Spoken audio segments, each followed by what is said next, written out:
పైసా Vasool first look విడుదలైన క్షణం నుంచి ఈ సినిమాపై అంచనాలు బాగా పెరిగిపోయాయి. దీంతో ప్రీ రిలీజ్ బిజినెస్ కూడా బాగానే జరుగుతున్నట్లుగా తెలిసింది. ఈ సినిమా డిస్ట్రిబ్యూషన్ రైట్స్ కోసం ఏరియాల వారీగా గట్టి పోటీ నెలకొంది. తాజా సమాచారం ప్రకారం నైజాం ఏరియా హక్కులను గ్లోబల్ సినిమాస్ వారు ఫ్యాన్సీ రేటు చెల్లించి సొంతం చేసుకున్నట్లుగా తెలుస్తోంది.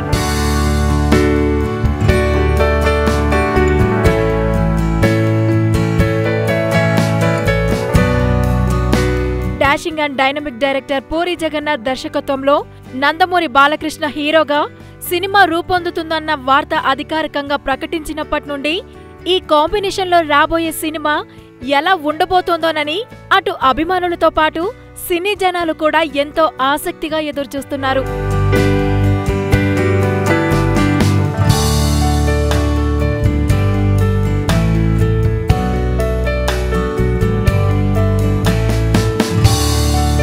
ఇది ఇలా ఉంటే జూలై 28న విడుదల చేయనున్న స్టంపర్ వీడియో టీజర్ కా బాప్, ట్రైలర్ కా బేటా తరహాలో ఉండబోతుందని చిత్ర యూనిట్ ప్రకటించింది. బాలయ్య సరసన శ్రియా, ముస్కాన్, కైరా దత్తులు హీరోయిన్లుగా నటిస్తున్నారు. దసరా కానుకగా సెప్టెంబర్ 29న ప్రేక్షకుల ముందుకు రానుంది. భవ్య క్రియేషన్స్ బ్యానర్ పై రూపొందుతున్న ఈ చిత్రాన్ని వి ఆనంద్ ప్రసాద్ నిర్మిస్తున్నారు. అనూప్ రూబెన్స్ సంగీతం అందిస్తున్నారు.